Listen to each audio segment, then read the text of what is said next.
इस वीडियो में दी गई जानकारी सामग्री गणना की प्रामाणिकता या विश्वसनीयता की गारंटी नहीं है। सूचना के विभिन्न माध्यमों, ज्योतिष, पंचांग, प्रवचनों, धार्मिक मान्यताओं, धार्मिक ग्रंथों आदि से संकलित करके यह सूचना आप तक प्रेषित की गई है। हमारा उद्देश्य सिर्फ सूचना पहुंचाना है। पाठक या उपयोगकर्ता इसे सूचना समझकर ही ले। इसके अतिरिक्त इसके किसी भी तरह से उपयोग की जिम्मेदारी स्वयं उपयोगकर्ता या पाठक की ही होगी। नमस्कार दोस्तों, स्वागत है आपका हमारे YouTube चैनल सांसारिक जानकारी पर। हम आपको यहाँ पंडित प्रदीप जी मिश्रा द्वारा बताए गए उपाय जो वे अपनी कथा में बताते हैं, उनकी जानकारी देते हैं, ताकि आपको एक ही जगह पर ही सारे उपाय मिल जाए। गुरु जी के बताए गए उपाय श्री शिव पुराण से जाने गए होते हैं, इसलिए निसंदेह भगवान शिव पे विश्वास रख कर करे। इस पुराण में शिव जी को वात्सल्य, दया और करुणा की मूर्ति के रूप में महिमामंडित किया गया है।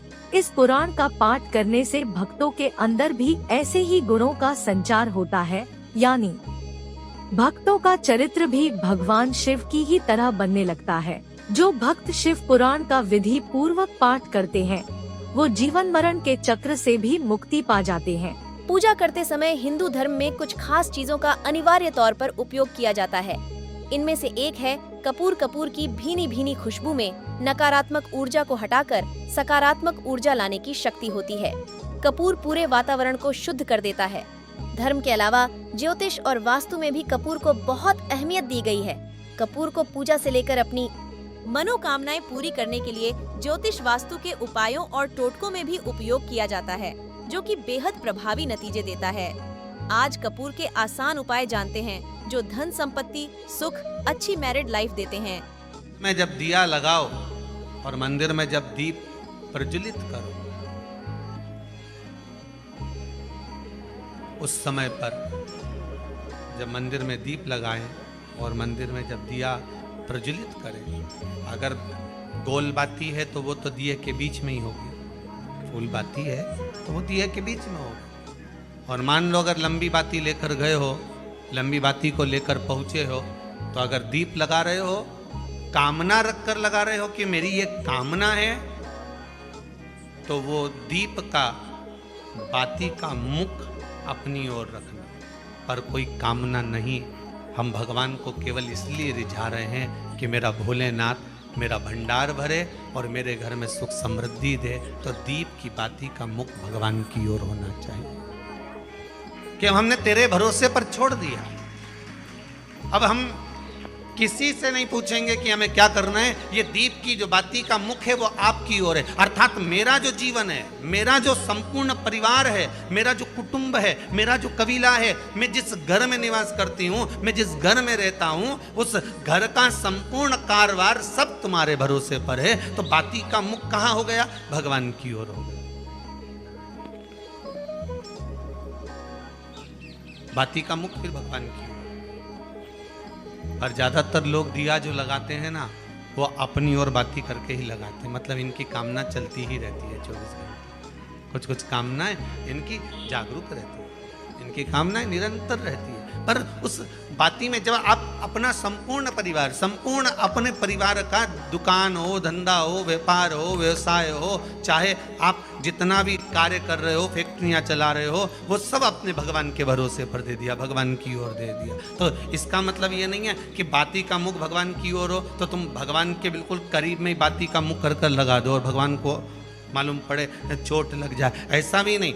जब भी दिया लगता है, आप बहुत ध्यान देना महाराज, अगर भगवान जिस स्थान पर बैठे हुए हैं, अगर दिया हमको रखना है, भगवान जहाँ विराजमान है, दीप जब भी रखा जाता है भगवान के सामने, तो अपन जहाँ विराजमान है उससे भगवान और अपने बीच में कम से कम 2 बीता की दूरी तो होना ही चाहिए, जिससे भगवान को भी चोट ना लगे, भगवान को भी घात ना।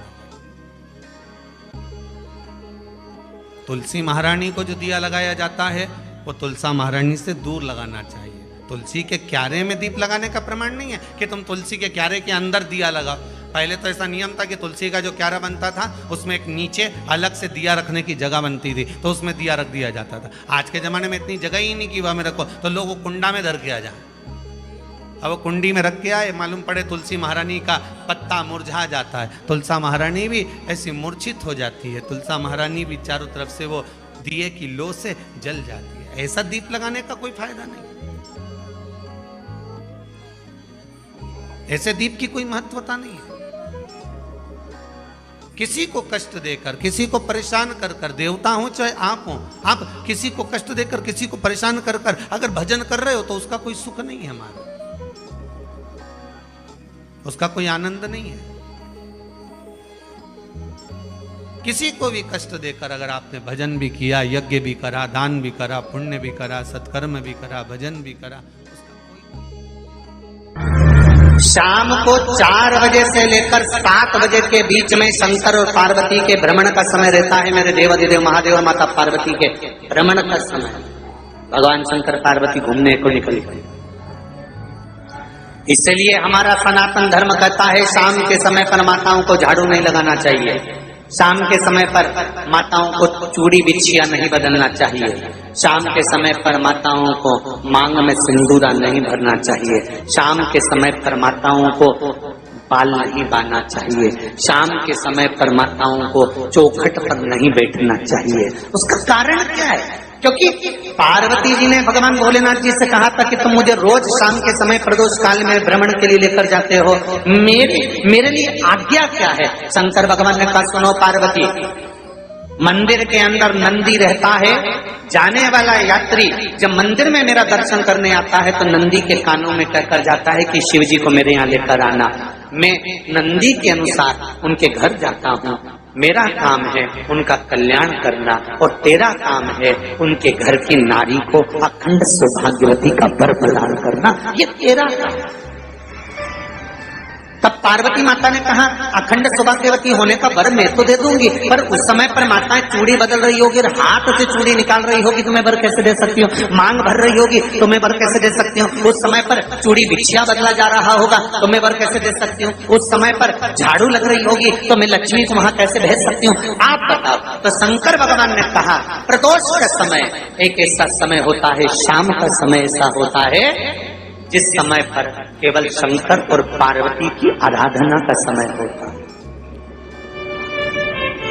हम तो कई लोगों से कहते हैं अगर आपके यहाँ संपदा नहीं आ रही है, बहुत मेहनत कर रहे हो, फल नहीं मिल रहा, कहीं नौकरी, कहीं सर्विस या कहीं व्यापार या व्यवसाय में कहीं तकलीफ आ रही है, हम सबसे कहते हैं शाम का समय पकड़ लो, शंकर जी के मंदिर में दिया लगाना प्रारंभ करो।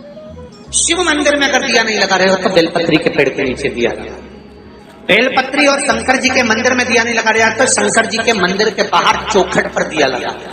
इतना भी नहीं कर सकते तो अपने घर के बाहर अपने द्वार पर दिया लगा दो और शंकर जी के नाम का श्री शिवाय नमस्तुभ्यं बोलकर शंकर भगवान को याद कर कर अपनी कामना कर कर बाबा का स्मरण कर कर पंचाक्षर मंत्र नमः शिवाय, षडाक्षर मंत्र ओम नमः शिवाय, द्वादशाक्षर मंत्र ओम नमो भगवते वासुदेवाय, जो मंत्र तुमको याद है उसका स्मरण कर कर लक्ष्मी हो चाहे नारायण हो चाहे राम हो चाहे कृष्ण हो, स्मरण कर कर शाम के समय बाहर दिया लगा दो, दरवाजे के पास लगा दो। वो सुनेगा जरूर, आएगा तो उसका वेलकम जरूर होगा और वो कुछ देकर जरूर जाएगा।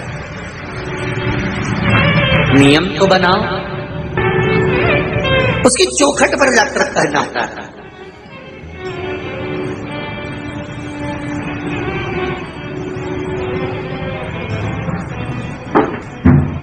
बृहस्पति महाराज ने कहा कि शाम का समय जो प्रदोष का समय होता है उस समय पर इंद्रदेव तुम शंकर जी की आराधना करो। शिव आराधना से शंकर जी जो मार्ग प्रशस्त करेंगे, शिव आराधना से जो शंकर जी कहेंगे वो तुम करना, ठीक है? आराधना करी बाबा भोलेनाथ जी।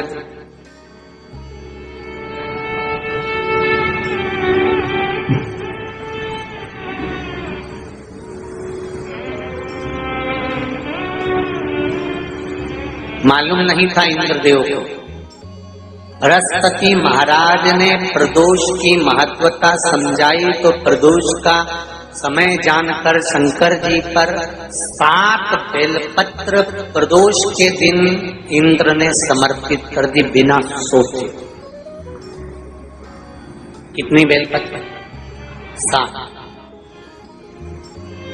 प्रदोष का व्रत करो चाहे ना करो, मंदिर में चढ़ी हुई बेलपत्र को उठा लो,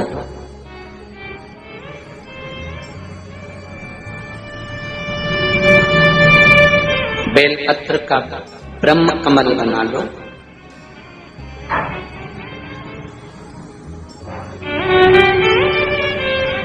ब्रह्म कमल का मतलब होता है डंडी बीच में रहे, आसपास पत्तियां रहे। 7 पत्ती का ब्रह्म कमल बनाकर, जैसे ये पत्तियां हैं एक जैसी रखी हुई हैं, तो इसको फैलाइए। 7 पत्ती को आपस में फैलाकर ब्रह्म कमल बनाइए। प्रदोष का व्रत करें ना करें, जरूरी नहीं है कि वृक्ष से ही पत्ती लेकर आओगे तो ही शंकर जी को चढ़ाओगे। शिव जी पे से चढ़ी हुई उठाकर धोकर ब्रह्म कमल बनाकर बाबा से विनय कर कर, हे प्रभु आज मैं इस काम के लिए जा रहा हूँ, बाबा मेरा ये कार्य है, बोलकर श्री शिवाय नमस्तुभ्यं बोलकर शिवलिंग पर समर्पित कर। दिन भर के प्रदोष व्रत का फल बाबा एक बेलपत्री समर्पित करने पर ही प्रदान कर देता है। शिव प्रदोष व्रत कर रहे हो उससे बढ़कर कोई प्रसन्नता नहीं, पर नहीं कर रहे तो प्रदोष के दिन या 12 महीने शिवरात्रि आती है। श्री शिवाय नमस्तुभम, हर हर महादेव। कैसे हैं आप सभी लोग? आशा करती हूँ आप सभी बहुत अच्छे होंगे।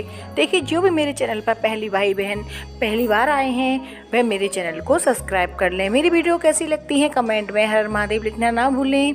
देखिए, आज का उपाय बहुत ही अच्छा उपाय बताया है। प्रदोष काल में अगर आप एक दीप अपने दरवाजे पर लगाते हैं तो धन का आपके यहाँ भंडार भर जाएगा, लक्ष्मी का आगमन होगा।